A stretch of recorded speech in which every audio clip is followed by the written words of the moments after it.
my Hermes is leaking tokens in the terminal. I remember spending 3 hours resetting OpenClaw because it deleted my env files. I'm using Hermes now and it hasn't done that yet, but I asked it to audit my machine and it found 4 full API keys just sitting there in plaintext, and these are keys that have my private data stores and tokens that manage my remote servers. Not a good thing. Where? env files. And yeah, there's nothing wrong with that, that's standard practice. But even if it's just your local machine, those files are still just sitting there unencrypted. And if you're like me, you probably have the same OpenAI key across multiple different projects, or maybe you're storing them in a plain text file because when the next tool drops, it's just easier to copy paste and set up the new env file again. I don't do that.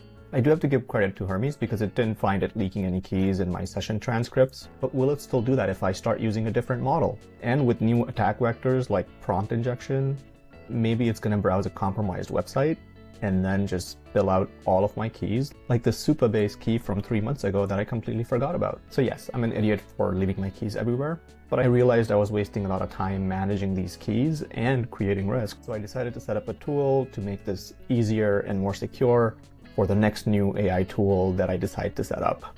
I'm using Bitwarden Secrets Manager, so all those keys now live in my Bitwarden vault, and Hermes will pull them at runtime. They will never be saved on disk in plain text. And it's great because it's natively supported, so I set it up in less than 6 minutes. All right, let's get started. So the first step is to make sure you're on the latest version of Hermes. I'm on version 0.14 here. The Bitwarden Secrets Manager was available starting version 0.15. So I'm going to run Hermes update. And I'm going to accept that it's going to restore local changes. It's updated now, so I will run Hermes secrets, Bitwarden install, and this will make sure we have the binaries installed. Now let's go ahead and set this up. And it's going to ask for our access token. We can get this from Bitwarden on the website, and you don't have to worry about paying. It is available on the free account, so create one or log into one. And then in your Bitwarden account, let's go to Secrets Manager. So this is different from the Passwords Manager. And you can try it now.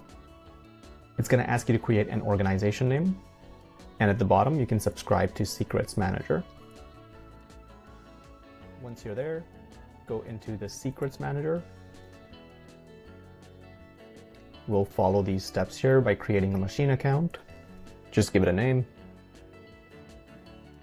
We need to give this access to a project. I'm going to create a new project for that. Give that a name as well.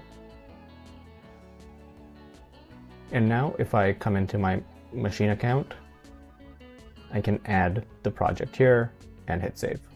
So we've created the account, we've created a project. We can import secrets or create a secret. My plan is to keep adding new keys as they come up rather than migrating all the old keys I have.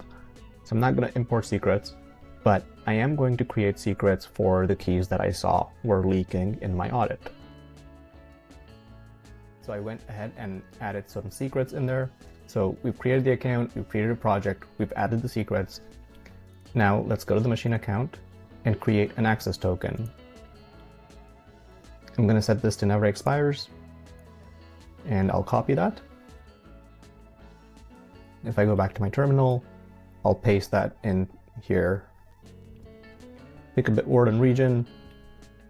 You can select whatever's closer to you. I'm closer to the US. And you can see there's a project here already, so I'm going to say 1 for Hermes keys. And great, now it says it's enabled and secret will be pulled at the start of every Hermes process. Okay, now let's test if it's actually pulling those secrets. I removed them from the env file. Now let's see if it's actually using those secrets. So let's start a new session. It was really quick, but when it started, it told me that it found those 2 keys. And one of those was a Coolify token, so let's see if it can use the MCP to talk to my Coolify server. Hey, can you use the Coolify MCP and my Coolify token to get a current status of my server? So you can see this time around, it was actually able to go to Bitwarden to get the token at runtime and be able to talk to my service. Great, so this is a lot better than using plain text files, but here's what it doesn't solve.